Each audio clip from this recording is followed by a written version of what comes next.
Qual a relação entre eficiência energética e redução de perdas de água? Por que é importante entender a eficiência energética para dominar as perdas de água? E quais são as boas práticas de eficiência energética que devem ser perseguidas? Se você tem essas e outras dúvidas sobre o tema das perdas de água, então agora você terá a oportunidade de aprender um pouco mais sobre isso. Olá, meu nome é Piero e esse é o Bate-Papo Perda Zero. Se você é da área do saneamento ou estudioso do assunto e está procurando conteúdo sobre perdas de água, aqui iremos compartilhar experiências e tentar ajudar a divulgar esse tema tão importante. A cada episódio teremos a presença de um convidado que irá compartilhar conosco um pouco da sua história e também da sua experiência em alguns dos assuntos relacionados ao tema das perdas de água. Esperamos poder ajudar aqueles que também querem fazer a diferença no saneamento e que trabalham para deixar um planeta mais sustentável para as futuras gerações. Então eu te convido a aproveitar cada segundo. Se você gostar, compartilhar esse conteúdo para fazer a sua parte na missão de espalhar a cultura do uso consciente da água. Hoje o nosso tema será eficiência energética, o ponto de partida das perdas de água. O nosso convidado será o engenheiro Antônio Comunello Accorsi. O Accorsi é engenheiro eletricista, graduado em engenharia elétrica pela PUC, Rio Grande do Sul, trabalhou na empresa WEG no setor de acionamentos elétricos, na Corsan, em projetos e obras, também no CITEL, Superintendência de Tratamento de Efluentes Líquidos do Polo Petroquímico de Triunfo, no Rio Grande do Sul, coordenou o Programa de Gestão de Energia Elétrica da Diretoria de Operações da Corsan, respondeu pelo Departamento de Eficiência Energética da Corsan, foi superintendente do CITEL, Superintendência de Tratamento de Efluentes Líquidos do Polo Petroquímico de Triunfo, e trabalhou como consultor da Diretoria de Operações da Corsan. Então, estaremos batendo um papo com um profissional de referência, um engenheiro experiente e extremamente competente, além de ser uma pessoa exemplar, generosa e comunicativa que muito nos ajudou e tem nos ajudado compartilhando seu conhecimento nessa jornada do saneamento. Bom dia, meu amigo e colega Antônio Accorsi. Seja muito bem-vindo ao Bate-Papo Perda Zero. E já começo com uma pergunta. Normalmente, na área de perdas de água, nas empresas de saneamento, os profissionais que são mais inclinados ao tema são os engenheiros civis. Porém, essa temática é encantadora para todas as engenharias. Boa noite, meu amigo e colega Antônio Accorsi. Seja muito bem-vindo ao Bate-Papo Perda Zero. E já começo com uma pergunta.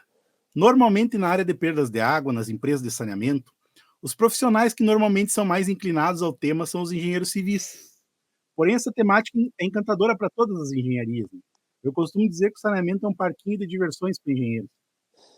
Porém, especialmente no início da carreira, pelo menos para mim, não era tão evidente essa relação entre eficiência energética e o tema da redução de perdas de água.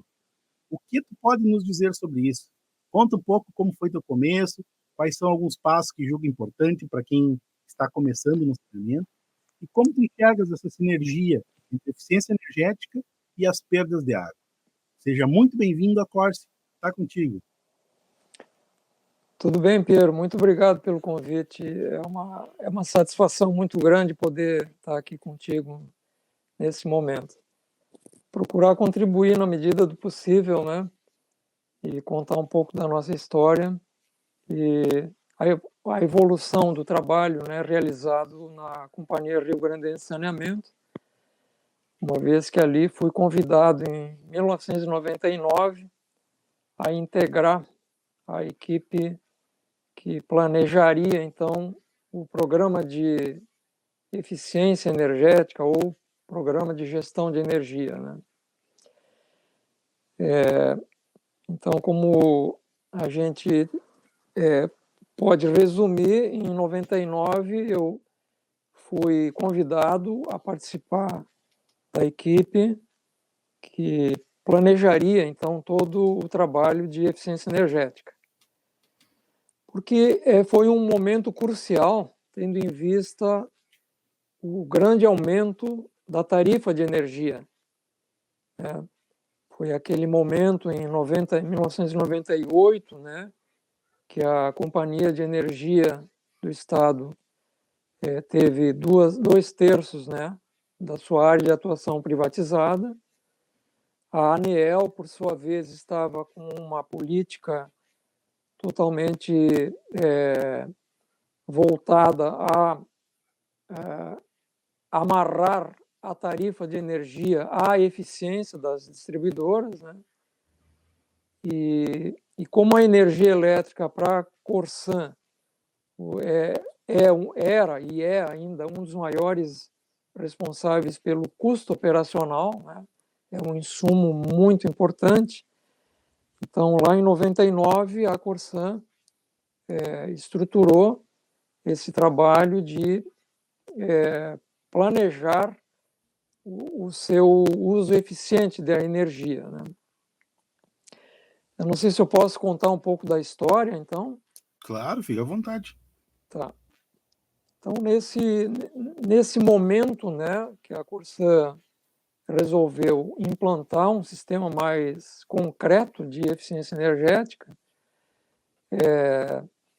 começamos, então, um trabalho, porque até então eu estava no polo petroquímico, fiquei lá 18 anos na obra, operação e manutenção do Citel, a unidade de tratamento de efluentes, conhecia pouco da Corsan. Então, nesse período, eu passei a procurar conhecer mais a estrutura da Corsan em suas 10 regionais, né? Cada regional, então, tinha uma equipe de operação e manutenção. Eu não conhecia ninguém ainda, né?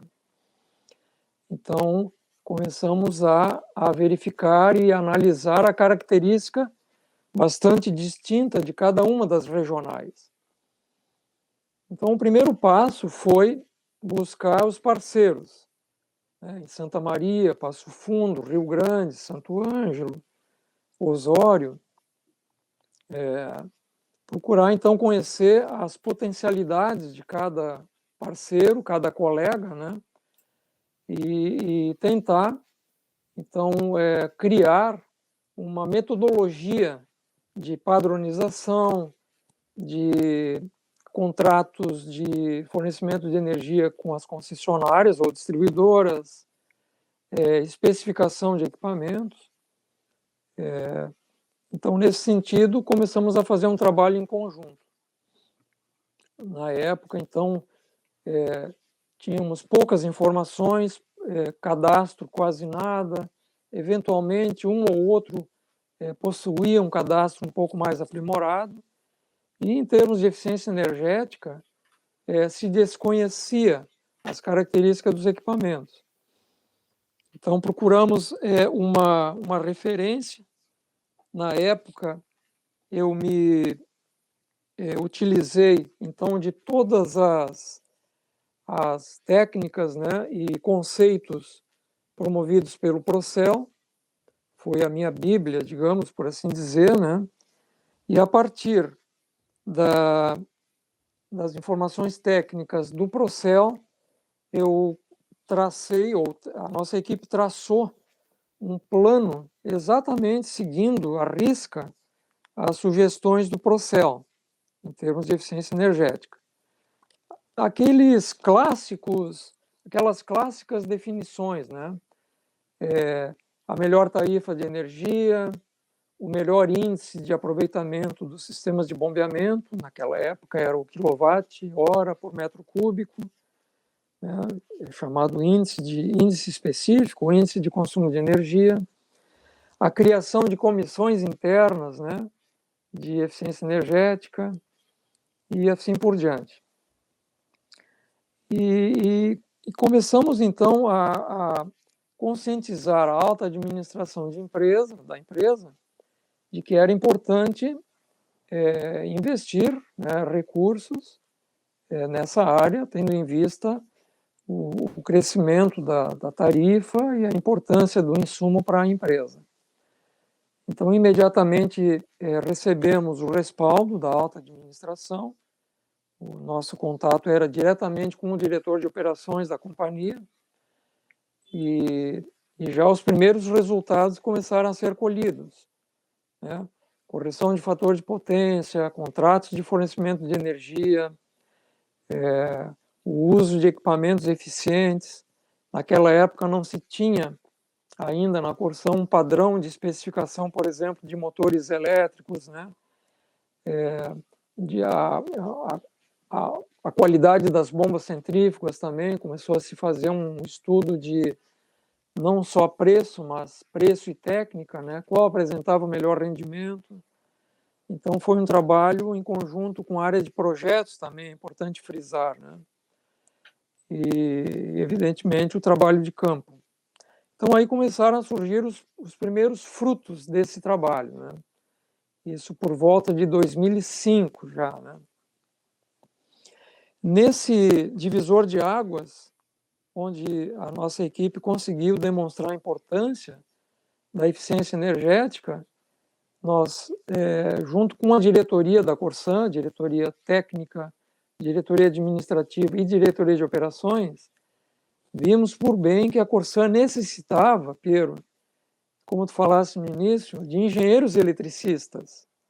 Não se tinha essa cultura de aportar para cada regional um engenheiro eletricista no mínimo. Então aí se pensou em fazer justamente a contratação através de concurso dos engenheiros eletricistas. Então foi um momento muito importante para nós, da área elétrica, da área de engenharia elétrica, porque sensibilizamos a diretoria e imediatamente, então, foi realizado o concurso e entraram vários engenheiros eletricistas para formar as equipes das regionais. E em 2008, então, tu és testemunha, né, Pedro? Nós formamos a equipe do Departamento de Eficiência Energética da Corsan, exatamente 16 anos atrás, né? Então, formamos uma equipe, era o Piero, o Paludo, o falecido Ricardo Snell, o Ródio, né? E eu formamos essa equipe do Departamento de Eficiência Energética. Então, a partir daí, junto com as regionais, se estruturou todas as ações de caráter administrativo e todas as ações de caráter técnico, né? Junto à diretoria de operações, à diretoria de expansão da Corsan, né, para a área de projetos, que é muito importante, e junto às regionais, que era a ponta, né? Então, basicamente, um resumo da história, né? De como nós contribuímos e participamos desta importante questão da eficiência energética na companhia. Então, só um pequeno resumo, então. Partiu-se de um ponto em que a energia, num determinado momento, se tornou uma questão, né? Entrou em foco, vamos dizer assim, e a partir daquilo ali se traçou um planejamento com base num documento técnico do Procel, que na época estava muito focado nisso, né? Exatamente. A partir disso se traçou esse plano. Esse plano foi colocado em prática, resultou em alguns frutos. Aí, a partir disso, houve uma sensibilização também da gestão e também houve a incorporação de profissionais especificamente da área elétrica, né, para atuar nessa questão da eficiência energética. Exato. Então, um resumão, assim, do contexto, assim, né, de todo esse trabalho, né, que não é uma coisa simples, né, Corsa? É um trabalho gigante, né? Se resume, gigantesco. Rapidamente, é uma coisa enorme, né? Exatamente, foi gigantesco. Eram muitas noites sem dormir. E, sinceramente, chegava na sexta-feira, eu não via a hora de chegar à segunda-feira, para poder viajar, para poder colocar em prática, cobrar e mostrar os resultados. Uhum. Porque foi um grande, como diz o ditado, foram velhos desafios, né? Não eram novos desafios, eram velhos desafios, carências. Mas, em resumo, foi isso, né, Pedro? E vale muito a pena, né, Corse? Valeu a pena. Faria tudo de novo. Ver os resultados, assim, né, e a trajetória, enfim. Muito bacana. O reconhecimento também, né? Sim. A Corsan ganhou em 2003, 2004 um prêmio nacional com um sistema de bombeamento de água bruta de Imbé. Foi reconhecido através do Procel Sanear, né? Uma projeção, um reconhecimento muito importante para a Corsan, né? Foi referência, inclusive, para a Sanepar, para a Casan e, quem diria, para a própria Sabesp, né? Então, ali fizemos muitas amizades, né? Importante salientar isso. A troca, né, de informações e a busca pelo conhecimento que nós estruturamos na Corsan, com apoio da Sabesp de São Paulo, a Sanepar do Paraná, a Copasa de Minas Gerais, principalmente essas três, né? Foi um período muito importante de troca de informações e busca do conhecimento, né? Como o assunto era de extrema importância, não precisávamos reinventar a roda. Então, buscamos já informações e estruturas prontas. Tanto é que o programa de controle de faturas de energia, que tu conheceste, era o sistema de gestão de energia da Corsan, eu me baseei pelo da Copasa.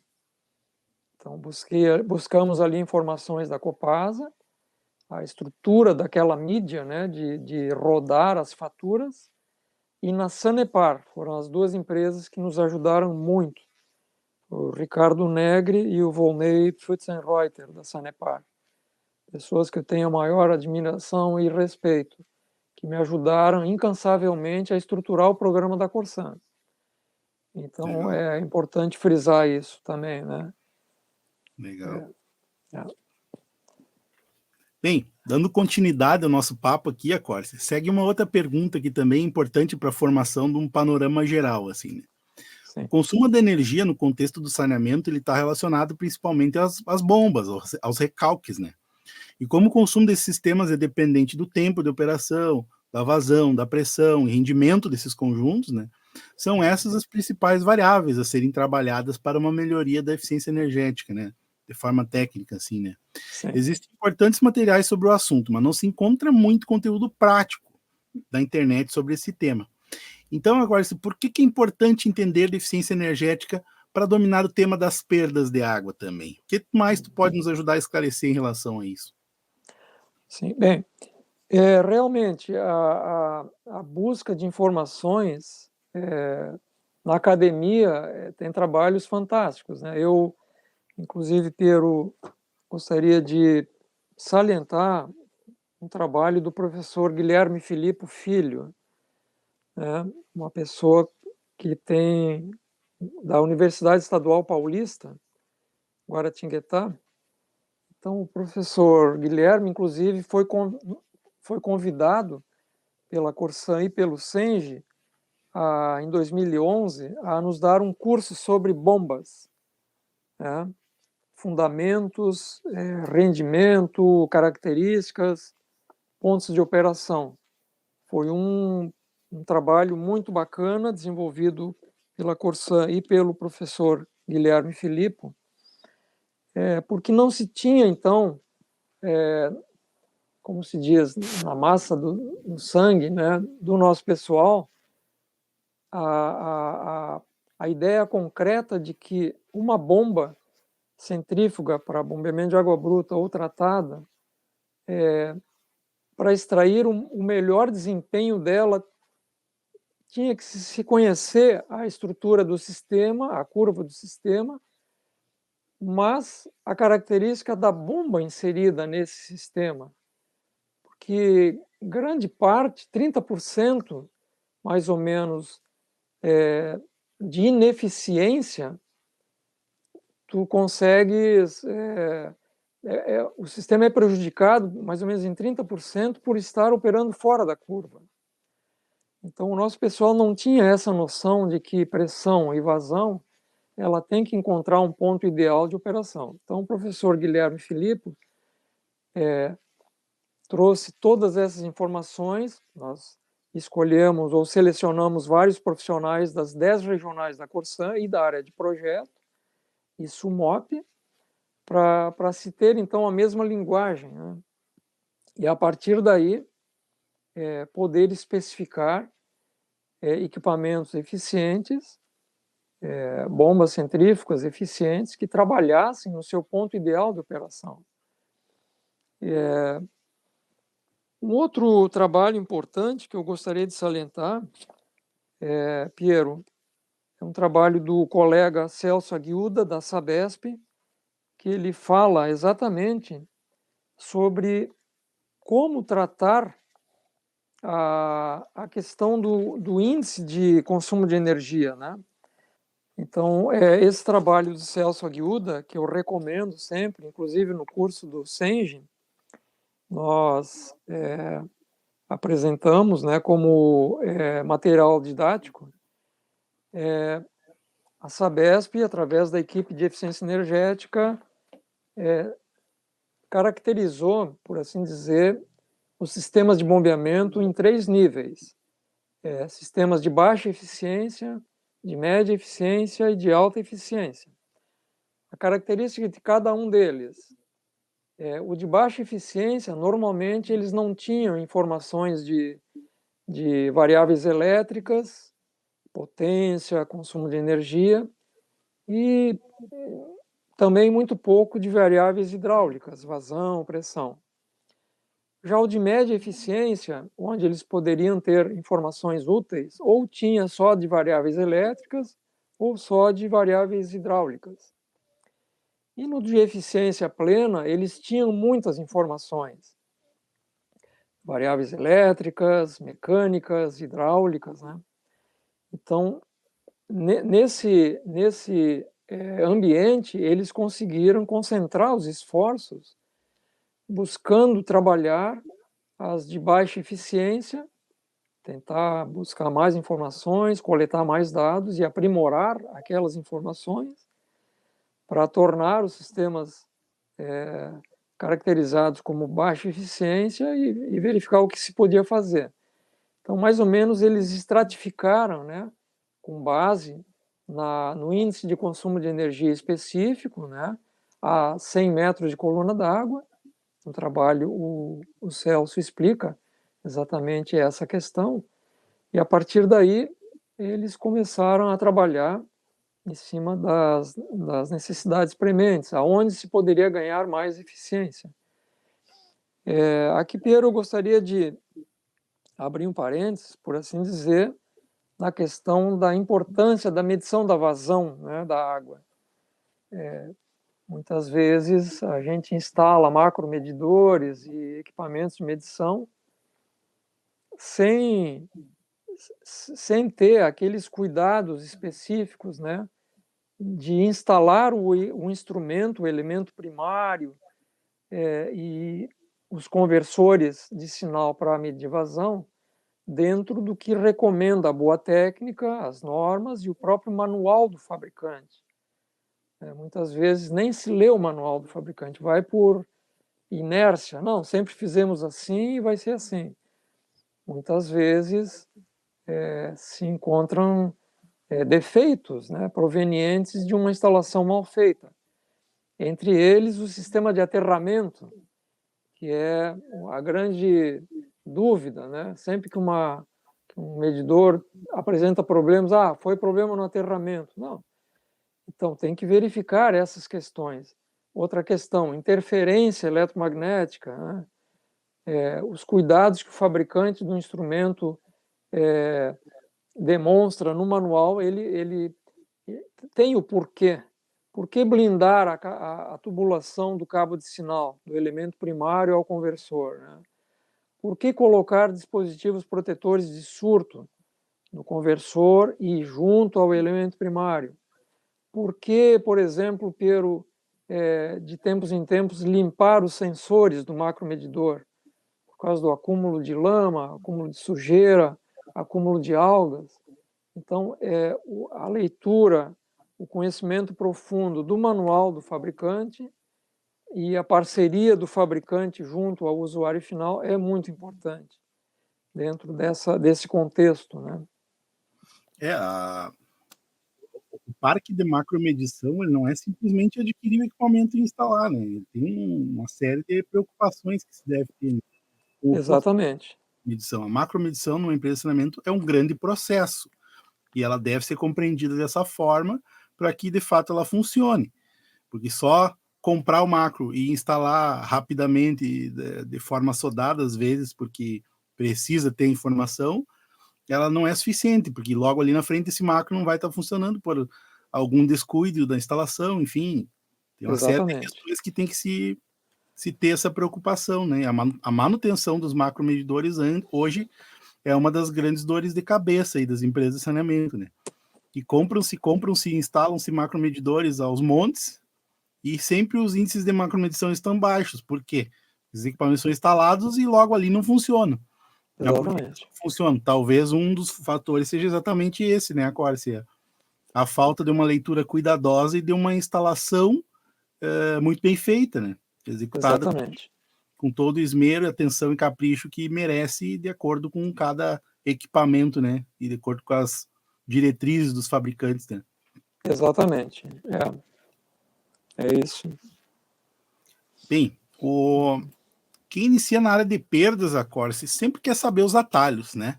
Cada vez mais as pessoas buscam fazer melhor, de maneira mais eficiente, mas querem conhecer qual é a maneira de chegar mais rápido naquele caminho, sem precisar passar por todas as pedras que todos que os nossos antecessores tiveram que passar, né? Então, mas nem sempre se tem as condições ideais, né, para isso, né? Então é preciso ter clareza sobre o que é mais importante, né? E o que é uma boa diretriz. Então, nesse sentido, a nossa próxima pergunta do bate-papo seria: quais são as boas práticas de eficiência energética que devem ser perseguidas aí para quem está nessa área do saneamento, Corse? Bem, como eu falava, Piero, uma boa prática, sendo direto, é buscar informações e referências já existentes, né? Ter a humildade, digamos, de se basear em trabalhos já realizados, né? Por exemplo, saber o que as empresas de saneamento, o que as empresas públicas, as empresas privadas têm como o estado da arte nessa área, né, de eficiência energética. O que cada um tem como referência. E, a partir daí, fazer uma análise de como tu estás, né? Será que eu estou muito atrasado, muito adiantado? Essa seria, digamos, uma boa prática. E foi o que a gente fez, né, no início, lá 24, 25 anos atrás. Foi buscar referências, né? O que se tem de melhor, aonde que o nosso recurso alcança, né, para fazer o melhor. E uma boa prática, Piero, a partir desse ponto de partida, como diz a palavra em japonês Kaizen, ela resume exatamente o melhorar continuamente. Essa palavra Kaizen, ela da prática dos japoneses em melhorar continuamente, ela é muito verdadeira, que muitas vezes não se faz na prática. A melhoria contínua, aprimorar os métodos, aprimorar a escolha de equipamentos, aprimorar os projetos, aprimorar os trabalhos de manutenção, otimizar, ver resultado, medir, é muito importante, eu vejo, né, nesse sentido. E essa palavra, ela encerra dois conceitos por trás dela, que são investimento de tempo e investimento de recursos, né? Exatamente. Porque o aprimoramento contínuo, ele requer um investimento, tanto de tempo quanto de recursos, né? Em relação a esse aprimoramento. E eu acho que faz muito sentido isso que está falando pelo seguinte, ó. Nessa questão da macromedição, por exemplo. Se imagina que, bom, a gente faz uma aquisição, compra uma tonelada de macros, implanta e está tudo resolvido, né? Essa é uma das ações do plano, né? É uma das ações do processo de macromedição numa empresa.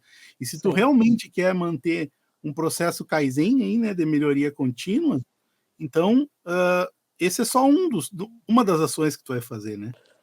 Exatamente. Mas, enfim, tem que verificar como aquilo está funcionando, tem que manter um processo de manutenção eficiente, tem que ver se aquela medição está sendo exato o suficiente para a aplicação que tu precisa, daqui a pouco até substituir, enfim, é uma coisa muito maior do que só comprar e instalar os equipamentos, né, Corse?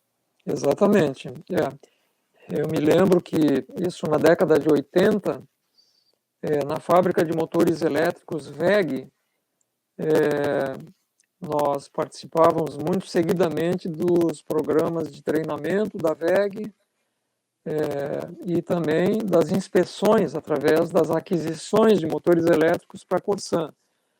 Então, me chamava muito a atenção os briefings, que quando nós passávamos pela linha de produção da fábrica ao inspecionar lotes de motores para a Corsan, me chamava muito a atenção as reuniões dos gerentes de fábrica, gerentes de setores com os empregados e colaboradores. E então, na porta da sala de reunião dizia, né, briefing de melhoria da qualidade. Isso na década de 80. Então, lendo os informativos da WEG, eu me lembro que uma das partes principais era justamente salientar o ganho de produção, o ganho de eficiência através da colocação em prática das ideias dos colaboradores. Então, nesse aspecto, a melhoria contínua, né, na época, me chamou muito a atenção. O que, de certa forma, e guardadas as proporções, é relativamente simples trazer para o âmbito da empresa de saneamento, né? Então, esse aspecto, Piero, eu saliento, né? A melhoria contínua, ela é um ponto de partida, né? Resumidamente, né? E outro aspecto, né? Como saber tirar o máximo proveito do sistema, né? O sistema de bombeamento, ele começa lá na rede de alta tensão, passa pela subestação, transformador, quadro geral de baixa, acionamento, motor elétrico, bomba, né? Melhor, motor elétrico, acoplamento, bomba.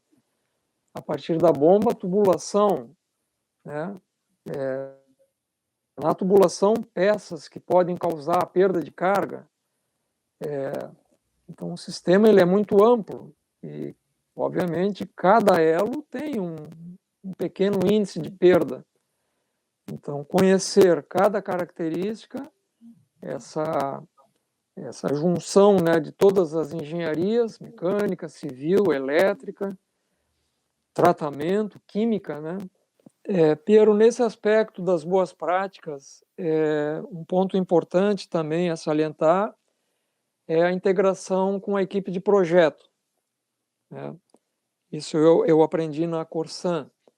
O trabalho em conjunto, projeto e operação e manutenção, ele é, de certa forma, vital no que diz respeito à troca de informações. Nem sempre o pessoal de projeto conhece as características de campo e nem sempre o pessoal de operação e campo conhecem alternativas disponíveis em projetos. Então, a integração ela é fundamental e nós podemos falar isso porque colhemos excelentes resultados, né, nos trabalhos onde isso foi levado em consideração, né? Vários exemplos, né? Então, esse é um ponto importante. Dentro desse universo, o pessoal de projeto e o pessoal de campo, por exemplo, podem e devem considerar o uso de modernos sistemas de acionamento e automação. Dentre eles, a gente salienta o uso de conversores de frequência. O conversor de frequência, ele, desde a década de 80, final da década de 80, ele foi amplamente difundido e utilizado a partir dessa época nos sistemas de saneamento do Brasil, na busca da eficiência energética, né? Então, em muitos sistemas de saneamento, por exemplo, aboliram os reservatórios de água e utilizando, então, unicamente conversores de frequência, válvulas reguladoras de pressão. Entretanto, cuidados especiais devem ser levados em consideração quando se opta pelo uso de conversores, em termos de eficiência energética. Todo drive ele tem perdas. Então, tem que se levar em consideração o nível de perda do conversor de frequência no sistema elétrico. Até que ponto, né, será uma vantagem o uso do conversor e qual, nesse balanço de energia, vai ser a minha vantagem ou desvantagem. É um aspecto importante a ser considerado. Outra questão é o risco que se corre ao instalar conversores de frequência de grande potência ou que sejam o resultado de quase a totalidade da potência do sistema elétrico em termos de distorções harmônicas. As distorções harmônicas causam perdas no sistema de cabos de alimentação e transformador de potência.